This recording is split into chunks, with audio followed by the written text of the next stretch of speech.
Hey YouTube, Mike the Alpha Hoarder here. Like a zombie on this thing. Well, see people, that's why it's usually just my hands, the cards, and the mail. Not really an in front of the camera kind of guy. But today I've got a very special video that warranted the format change. Today, I sit down with Joel Mick. Now, if you don't know who Joel is, he was one of the pre-testers of Alpha, starting with the Gamma pretest. He went on to design and develop a number of the early vintage sets, including Antiquities, Revised, Mirage. Today, among other things, he's a trusted dealer in the vintage market and an all-around cool guy. So today we had a really interesting conversation about what it was like to create the game, Magic the Gathering. We'll get to see a bunch of the cool early test cards. He's got a great collection, and talk a bit about how the game evolved over time. How did we get the Alpha set? Make sure you check out his website. I'll put information about that all the way at the end, along with a special discount code for my viewers. More info on that in a bit. And last thing, this is a bit of a longer video, so I've broken it into two parts. And without further ado, here's Joel Mick.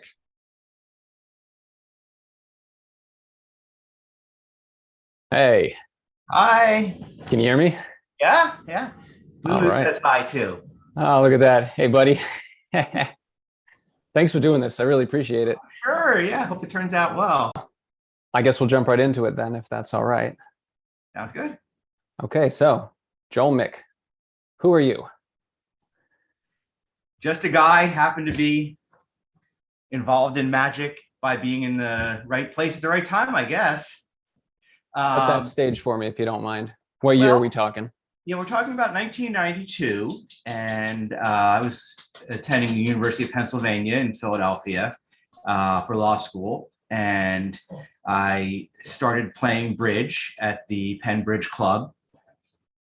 And my bridge partner was Barry Reich, who was also the person who was, I think, the first playtester who helped Richard playtest Magic. Richard also played bridge at the Penn Bridge Club pretty regularly and recruited people from the Bridge Club. He and Barry recruited people to test Magic as they felt that it was a point, or as Richard felt that it was at a point where it needed further broader play testing. So that's how I became involved. So you came into the orbit just from playing bridge with some people that were already involved with Richard? Yeah, and a lot of the people at the Bridge Club wound up becoming involved either as designers or employees at Wizards at various points down the road.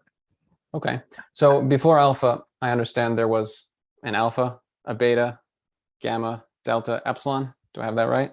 Play tests, yes. Play tests, and you got involved. And even within those play tests, like some changes were made in the middle of Gamma play test, and you can see handwritten on some of the cards, and then the handwriting edits photocopied because it's a big project to make a few thousand cards and hand them out to people. So when you realize that some wording is ambiguous or just some card is costed poorly and you want to try it in some different way,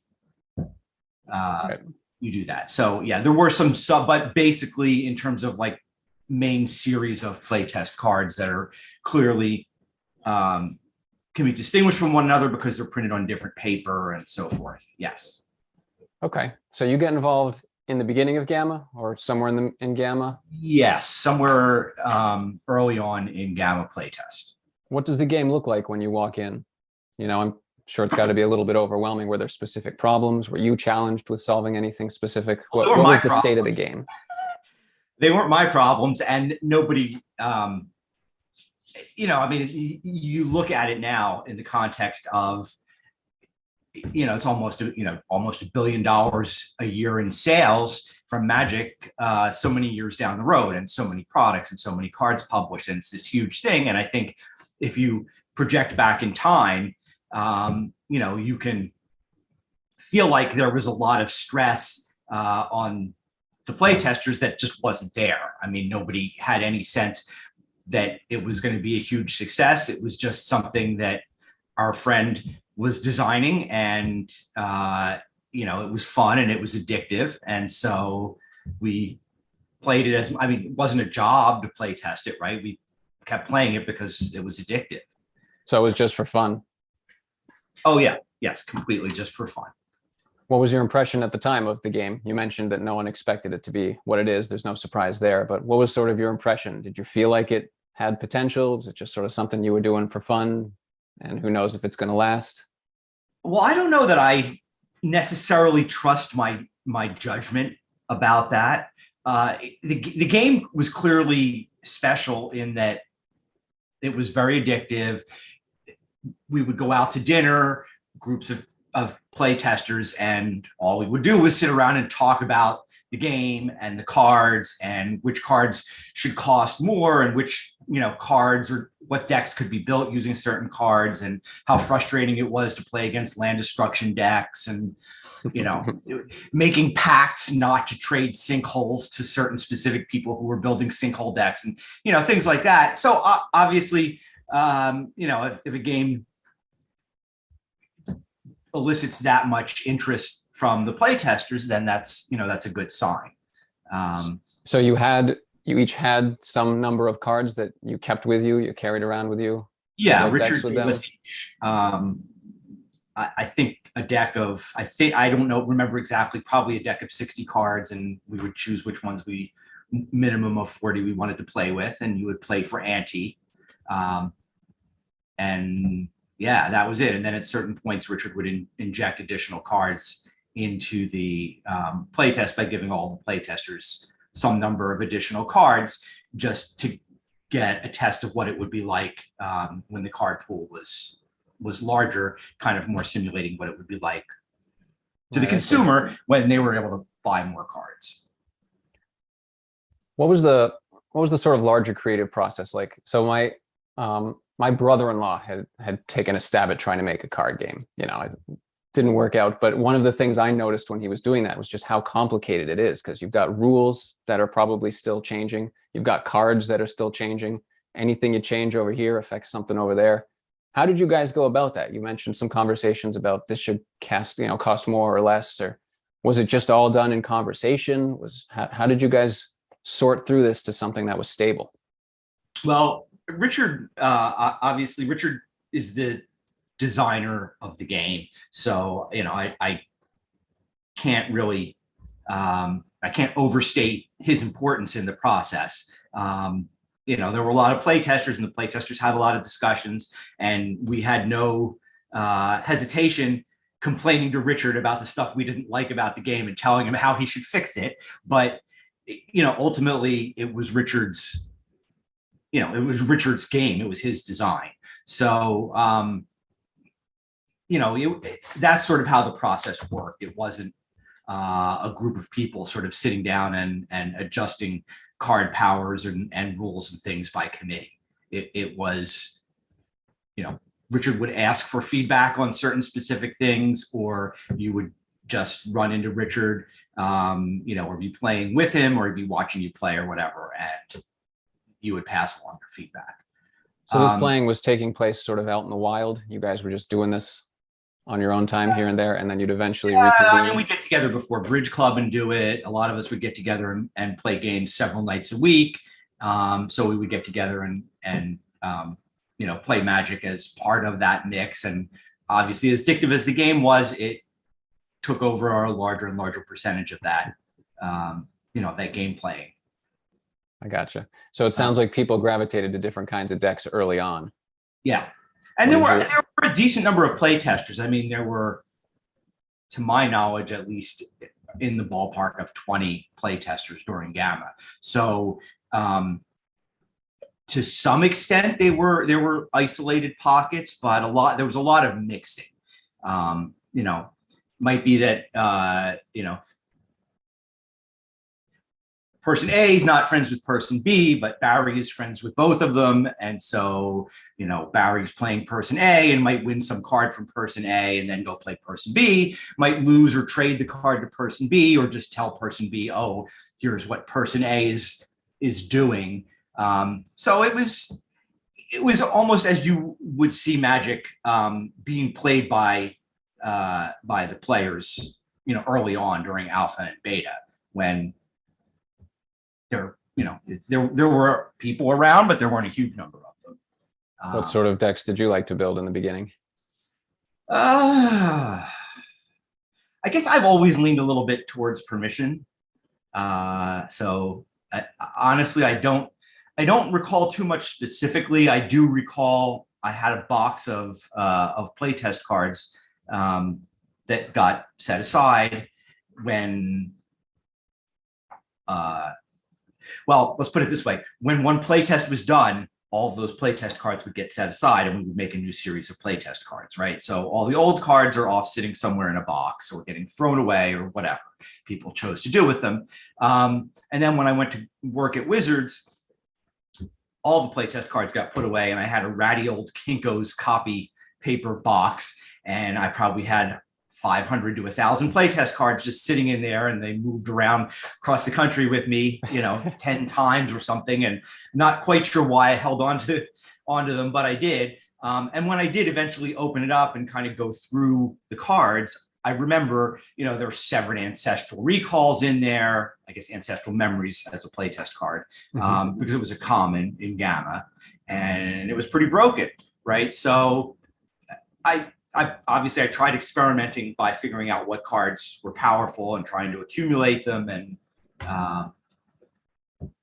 as many people did, although certainly not everyone.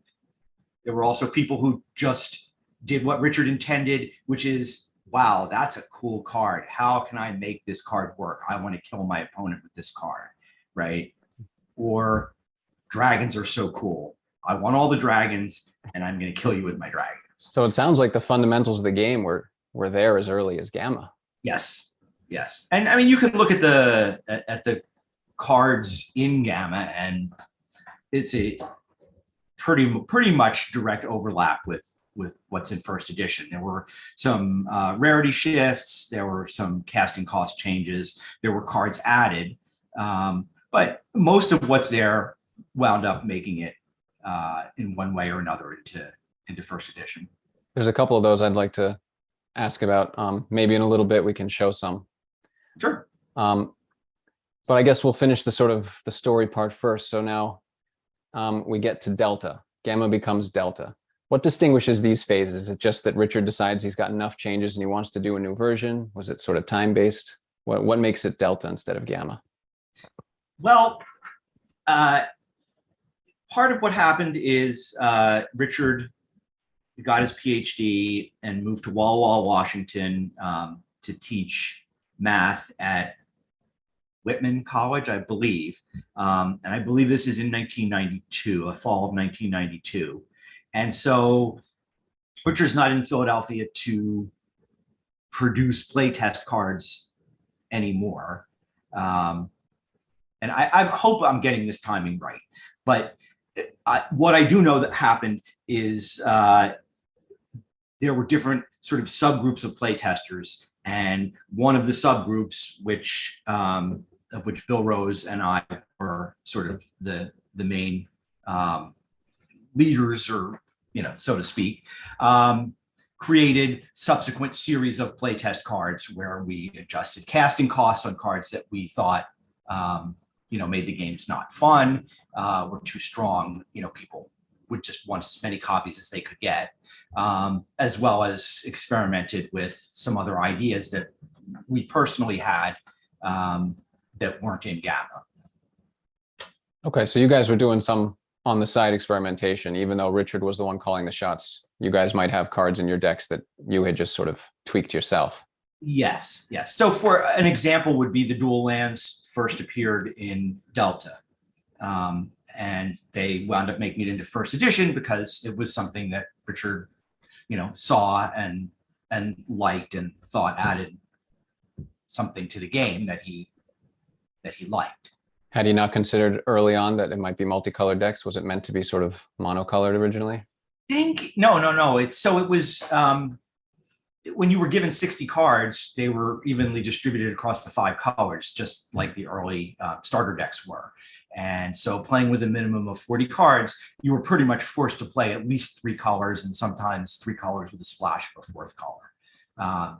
So I think the dual lands part of the dual lands was about, wow, these games are not fun when you draw all red cards and no mountains, and you draw all your plains and swamps, right? Right. Still a problem sometimes. Yeah. So, you know, just how, as fixings become such a huge part of current design, and different sets have different amounts of fixing in order to change how they feel when you're playing limited formats with them. The play test was very similar to a limited format. And so that was, you know, we weren't printing up, you know, sheets and sheets and sheets of underground seas so that we could play, you know, blue-black decks, you know, with 15 underground seas in them. It was just a smattering of dual lands here and there to see kind of how did that shift the dynamic. Hey guys, quick pause. I just want to push Joel's website for a minute. I know not everybody watches to the very end. I'm not getting paid for this. I'm not getting a kickback on this. I just think Joel is a really valuable member of our hobby, and I want to connect more people to him. I think if people have positive experiences as they enter the hobby, you know, buying, trading, and so forth, if they're dealing with good people, they'll tend to stick around longer. They'll tend to bring in more friends. So I think it's useful to try and forge these connections. And Joel is just a solid guy. I've done a lot of business with him. I really trust him. And he's been nice enough to extend a discount code to any of you watching this, only for the next 2 weeks from when the video goes live. I'll put the link to his site in the description, which will automatically apply the code Alpha Hoarder. It is good for 10% off Alpha Commons listed on his website. And look, you're already paying the off-platform prices. So it's a pretty great deal to get an asset class that's just hard to get at a discount. So if you've been interested in picking up some Alpha cards, you know, he's got played stuff, he's got the minty stuff, and he's got a constant flow of new inventory. Once again, not getting paid for this plug, no kickback if you do use the code. Genuine attempt to connect you to someone that I feel is very positive for the hobby. So thanks for listening to that. Back to the conversation. That's a question I wanted to ask. I guess you also had some of the Moxes and stuff in there. You mentioned Ancestral before that you sort of sensed was too strong. Did people know that, say, today's power cards, did you guys know that there were some cards that were just too strong? Or did that not really get realized till later? No. It was very clear, and it was if you look at the evolution of cards through the play tests, I think the best example is Sol Ring, which costs 1 mana in Gamma play test, costs 2 mana in Delta play test, costs 3 mana in Epsilon play test. So there was a clear sense. The reason why we were testing it at different costs was it's too good, right? So let's retain the design, but find some way to make it a little less good, so people have to, you know, really think: do I want this in my deck? How many of these do I want in my deck? And ultimately, Richard made a few different kinds of decisions about cards that were felt to be too strong. In some cases, he did increase the casting cost or lower the power effect of the card. In some cases, he chose to change the rarity of the card, but leave the same casting cost. So Ancestral Memories, which is the same card as Ancestral Recall, was a common card in Gamma, and Richard decided to leave it in, and Time Walk as well, which was also a common card in Gamma. And Richard's feeling was, well, it's a sort of a very simple, I don't say fundamental, but you know, there's something nice and elegant about having cards that just have a few words on them, and the effect is very simple and very clear. And so, and as well, cards that just cost 1 mana to cast of a single color, there's sort of an elegance about that as well. And so Richard wanted to keep those around, and his feeling was, well, we will make these cards rare, and we really don't have to worry about it, because having gone through play tests, you know, there's rare cards, Gamma rare cards that I've never seen. There's Gamma rare cards now that I have no idea if there were any surviving copies of them or not. They're just rare. I mean, there were only a few of them ever produced. Was that part of the original vision there, that some cards would just never be seen by everybody? Well, yeah, I mean, that back then there was not communication over the internet the way there is today. And so part of Richard's idea was that you would play against somebody and they would cast a spell that you'd never seen before. And that was part of the fun of the game, was springing something on your opponent that they'd never seen before, or having something sprung on you that you'd never seen before. And then how can you, build your deck differently or play your deck differently in order to respond to that. In fact, back during playtest, there were even, when somebody had some card that was really powerful, rare, rumors about the card would kind of circulate among the playtesters. Be careful when you play so-and-so because they have this card that does this, whatever crazy effect it is. I remember when the game felt that way. When I first started playing, there was still that mystique to it. It was just too hard to, you didn't know all the decks, you didn't know the cards. That's cool.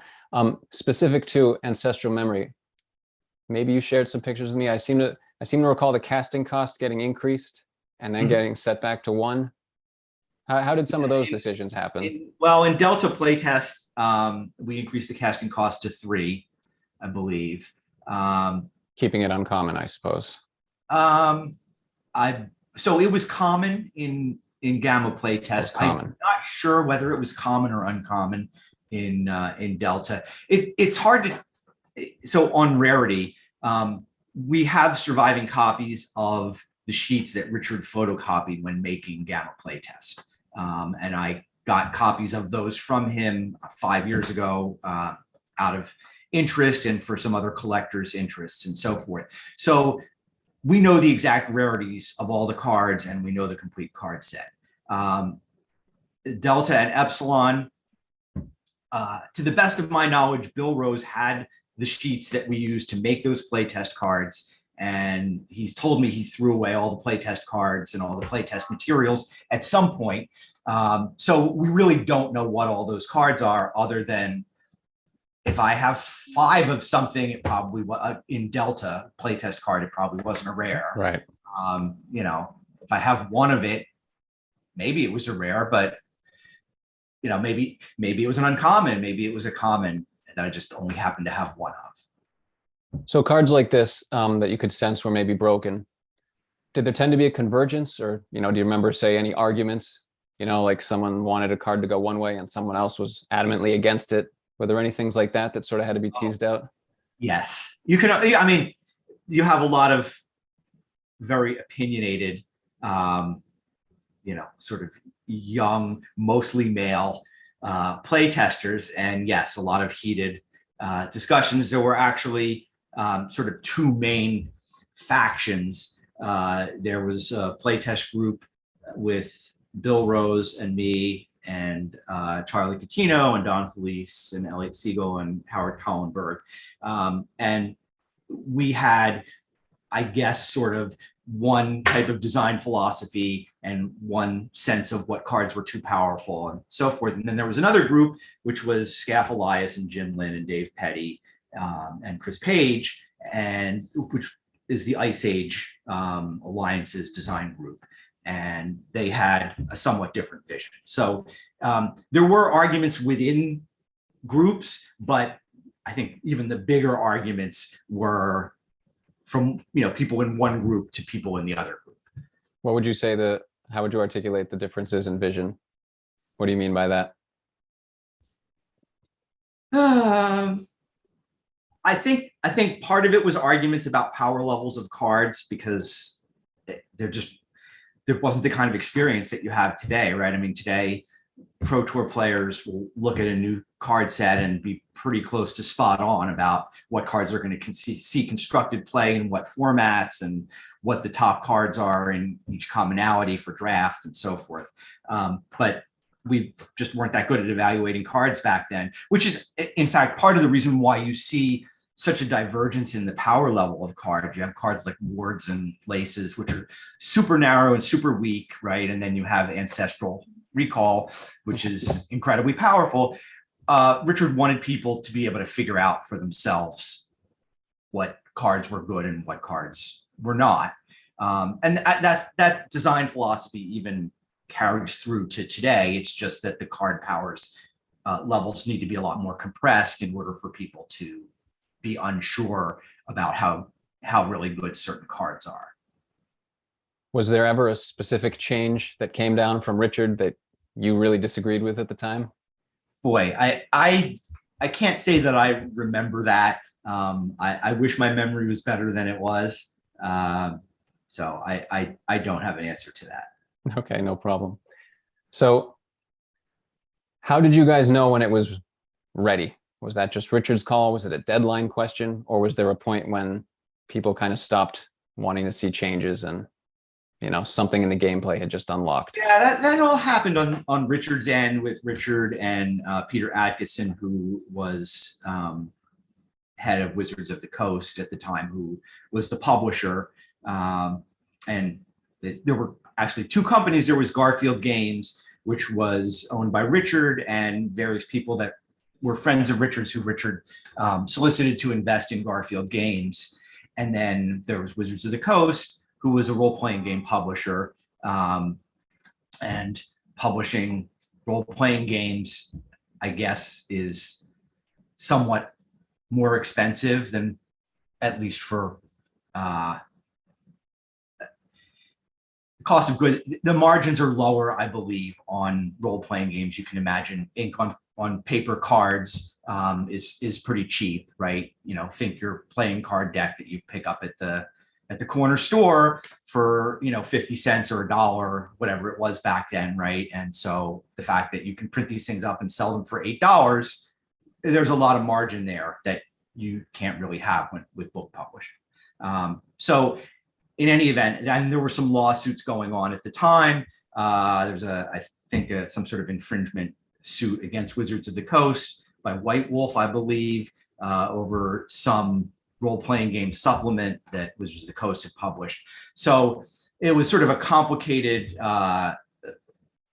legal structures to try to insulate the new game legally from whatever the liability would be from the lawsuit. But ultimately, it was Peter and Richard, kind of working together, and the companies working together to decide when things were ready to be published, both being good enough and then also, having the finances to be able to afford the initial print run, and below a certain quantity, the price breaks are not good enough, then the margins go down, so forth.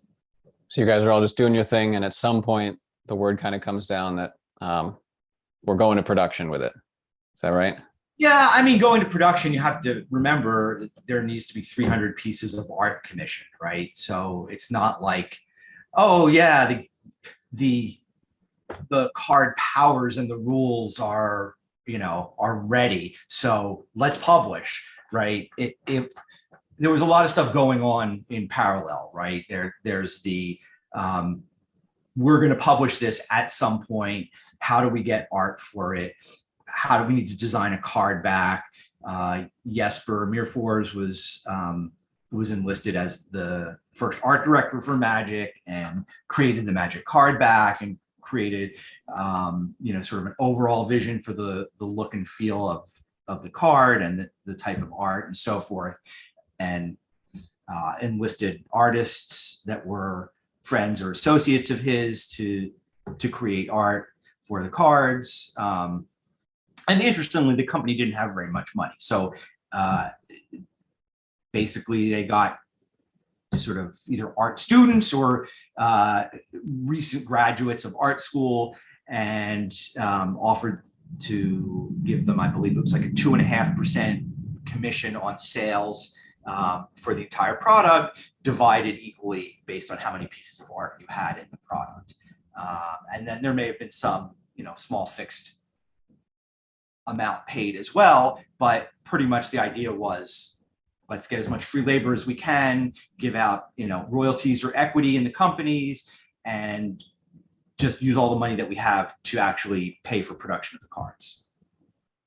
Did you get to see the art as it was sort of coming together, or that was kind of done behind the scenes? I personally didn't see it. I mean, there were different scenes going on in different places. So Peter was in the Seattle area, and so there were play groups in the Seattle area, as well as almost all of the artists were from the Pacific Northwest. So from my perspective, and from the perspective of the people in Philadelphia who were doing the play testing of the rules, yes, this all happened behind the scenes to That's very us. interesting because But yeah, as a player, the art really is part of what draws you in. It creates this intrigue, this mystique. I mean, the cards sort of have a personality behind the art. It's interesting that you basically experienced the game with looks like a lot of clips from Calvin and Hobbes and Babies Breathing Fire. I'm curious if the Dungeons and Dragon players manual and things like that. oh, is that right? Yeah. I'm curious what the experience was when you actually did see the art, because like for me and many people, probably the art is sort of the first thing that hits you. You're one of few people that has the experience of the game being the first thing that hits you and not the art. What was it like when the art did show up? I guess you probably saw it with Alpha based on what you're saying. What was that like? Well, on the one hand, some of the pieces and some of the artists I obviously thought were very talented, and it was exciting to see somebody's vision of this card that I'd been playing with for a while. But on the other hand, by the time I saw them, we were already on to play testing cards for what ultimately became Antiquities and also Mirage and Visions. And so between that and the fact that my focus had always been on the card powers and the rules, I will say I did not have as great an appreciation for the art at that time as I do now. That's interesting. So yes, I enjoyed it, and a lot of people enjoyed it, but we also, a lot of us had a mindset that was very focused on game mechanics. Makes sense. I'd like to talk about a couple of the cards if I could. You sent me some pictures. I can show some of those, or if you have any that you want to show. But you mentioned you had a box of like 500 cards. Do you still have a lot of those, or did a lot of those get lost to time? None of mine got lost to time. Starting now, maybe 10 years ago, I started, giving away or trading them to people who were interested in them. I never anticipated that they would be, very valuable. Who would? Right. Which, I guess the story about Magic cards is that if you think back to every Magic card that you've ever gotten rid of, sold, traded, whatever, like what percentage of them would you have been better off keeping? And the answer for almost everybody is like, 90%, 95%, right? At least on the older stuff. But anyway, to me, people were interested in them. It was the history of Magic. I was sharing the history of Magic with people. And I made sure to keep one of each copy of each card that I had, because sort of for nostalgia, I just didn't, I didn't want to share it with people enough to get rid of something that, that I would then no longer have in the event that I ever wanted to look back and, kind of re-experience in my memory aspects of that time of, in Magic's development. Sure. So yeah, that makes sense. I still have a fair number of duplicates, but yeah, I am collecting both Gamma, Delta, or all three, Gamma, Delta, and Epsilon, to the extent that cards occasionally pop up for sale that other playtesters had, that have maybe passed through a few different people and become available for sale that I don't have. I do my best to snap them up, sometimes, unfortunately, at great expense. I'm sure that's a very particular collecting hobby. Yeah, I mean, the most recent example is somebody had a Chaos Orb collection, global collection, and there were two pieces in there that I wanted. One was the Epsilon version of Chaos Orb, because I already had the Gamma version and the Delta version, and then the other card was Artist Proof. Was that Sphere of Annihilation? Was that the name at testing time? Annihilation was the name of the playtest card. And so anyway, that represents, I don't know, a third at most, maybe 25%, whatever, of the value of probably 25% of the value of of the entire collection, which contains, Alpha Beta Unlimited Chaos Orbs, a crimped Chaos Orb, a misprinted Chaos Orb, some, artist alters, some Richard Garfield rules alters, all kinds of, the Chaos Orb Ultra Pro puzzle. I mean, it's an amazing collection. I'm glad I have it. And, unfortunately, sometimes you get things and then you're like, I didn't really care about this, but wow, now this is so great. I don't want to break it up. So anyway, I wound up paying, 4 times what I would have had to pay for the stuff that I thought I really wanted. But now I've kind of grown a fondness for the collection. And so now I have. I'm sure. I can relate to that. So do you have a favorite card that you could show or talk about? I'd be interested to actually see a couple of these. Well, I can certainly show some cards. Whether I have a favorite or not, I don't know. I will show one of my favorite pieces of magic art, so to speak, which is, and I don't know how well this shows up, but I do know I sent you a copy of it. Yep, I can. I'll overlay some higher res ones. Yeah, so this is this is a card called Plague, which became Pestilence. Got essentially the same ability, and it's got a clip art of Calvin and Hobbes sitting at what would be like a lemonade stand, except it says "Pitcher of Plague." Calvin's debilitating disease drink, $1 not to have any. So. And actually, I will say my little tidbit for people, if you ever wind up making it into some sort of alpha or beta draft, that's a promotion that Wizards of the Coast runs. You win some tournament, you get to get into some draft. Pestilence is a really, really powerful card. It is probably the most powerful common. Wow, pro tip right there. Yeah, people really, you really don't think, like, oh, Lightning Bolt is, so good, or Terror even. But that just takes over the game. It's a card that should have been an uncommon or rare based on, sort of what a massive effect it has on the game state. And it's common. There were a couple cards that I understand were removed. I don't know if you have any of those handy or not, but I could ask about them. Starburst, say, Dawn of the Dead. There's a couple like that were cut for one reason or another. Yes. So, so here's a Starburst. It's basically a red time walk is what people call it. It's 2 mana. So the way the casting costs work on all the playtest cards is the first number is the total amount of mana, and then any colored mana requirements are shown after that. So 2R means 2 total, one of which needs to be red. So 1 in a red would be the way that's printed. 1 in a red is how it will be written now, and you can see that in a lot of other, when you actually get cards that made it.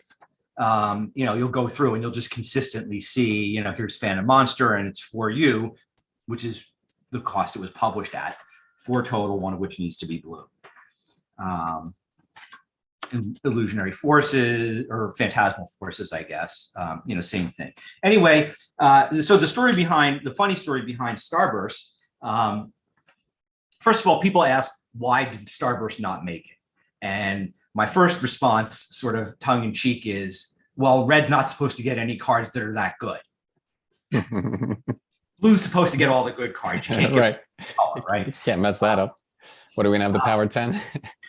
So I think ultimately it had to do with Richard feeling flavor-wise that the game was much more interesting, and if there was this tension to be drawn to play multiple colors, because if you wanted certain kinds of effects, you could only get them in 1 color or 2 colors, rather than every color does everything.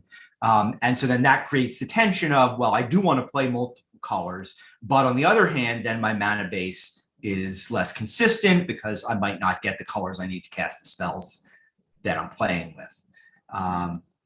So I think Starburst, kind of went away largely for that reason.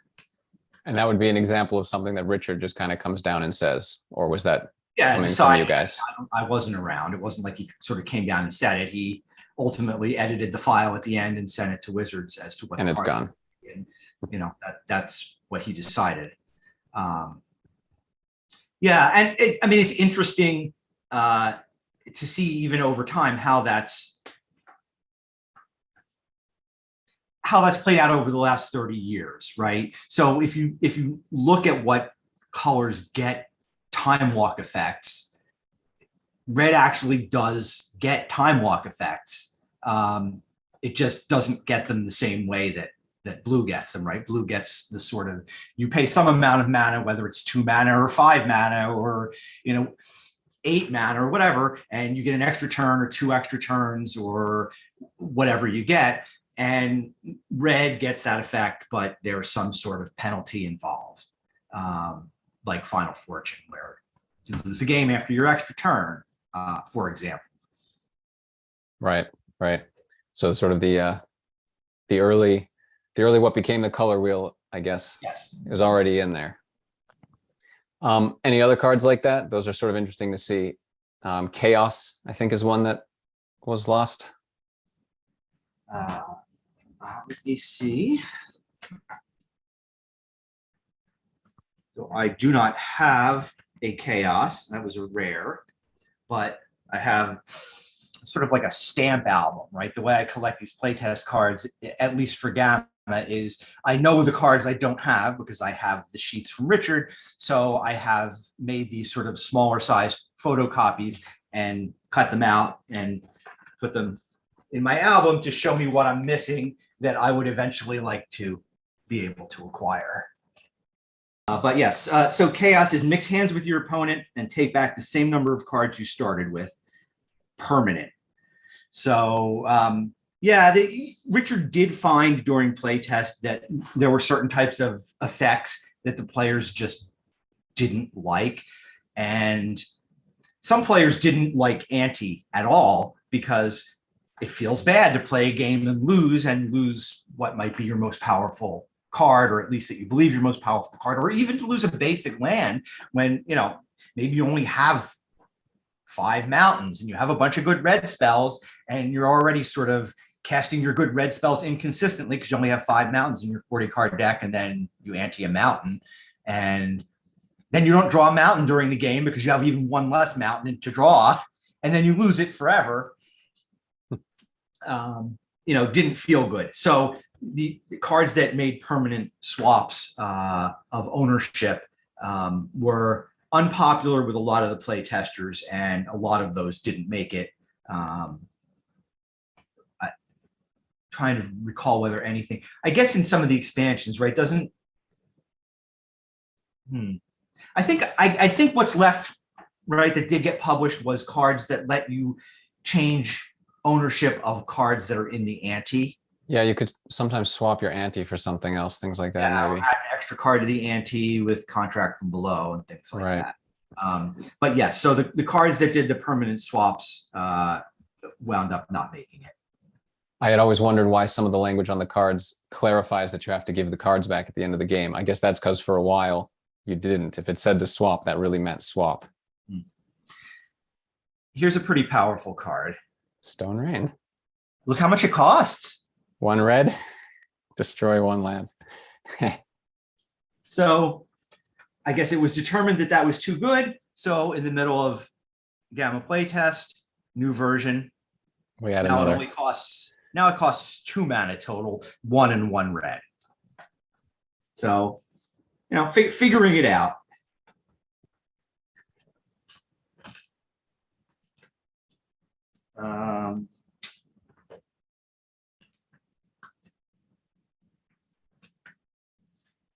Yeah, so we were talking about Sphere of Annihilation. I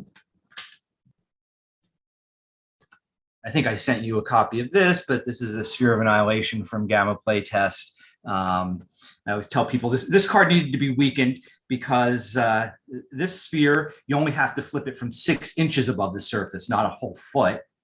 And it only needs to turn over once, 180 degrees. It doesn't need to turn over completely. So in some sense, it's better. And the story behind this card is, this is one of the cards where rumors sort of spread that somebody or other has this card. And when rumor would spread that somebody had it, people would start playing with their cards all spaced out. Yeah. In the early days of Magic, right? Because you don't want to get more than one card hit by and destroyed by the Chaos Orb. So again, a lot of people hated this card because you don't even know if it's in your opponent's deck. And yet suddenly what goes from playing your cards out in sort of an efficient layout where it's easy to see how much mana you can produce and what creatures you have and so forth.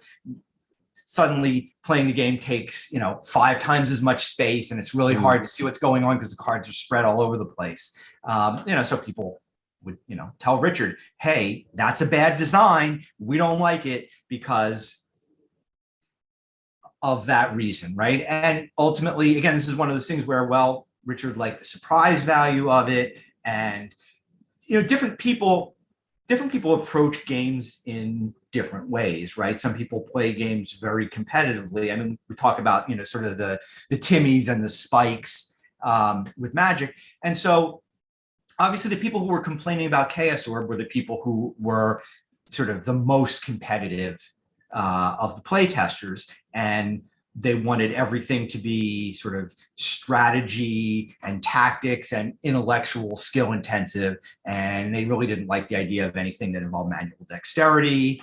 Yeah, I was curious about the physicality of that card. I think I saw in the pictures, you can correct me if I'm wrong, but originally it does as you describe, you drop it from 6 inches. Then is there a version where there's no dropping? You just discard it and another card?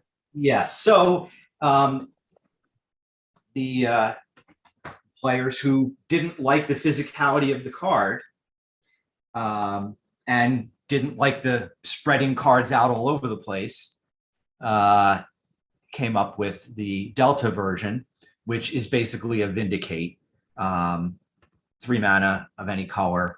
And it just, well, the wording is it permanently discards the sphere and any other single card already in the field of play. So permanently discard, I guess, means exile. Who knows? Yeah, The wording was very inconsistent at the time. So then I guess Richard came in and for that surprise value decided to put it back in. He preferred it with something physical. He just made it a little harder. Yeah. And I'll say this, obviously there's decisions that I disagreed with at the time, at least as to my own personal preferences. But I think that Richard was correct to try to throw in things into the game to appeal to a lot of different types of players. I mean, Magic was a brand new game of all, at the time. And when you're launching something new, you kind of want to cast a wide net and try to have things that are going to appeal to a lot of people. The game was addictive enough, no matter how much you hated Chaos Orb, no matter how much you hated land destruction strategies. It's not like you weren't going to play, right? It's just like Magic today. People complain about what they don't like, but they don't stop playing more or less because of what they don't like, or very rarely, right? They're just that recalls, I think Mark Rosewater maybe said, somebody said, I'm not sure, but a card is a failure if it's sort of everyone just, yeah, it's good. It's a success if half the people hate it and half the people love it. You need the split, you need the passion.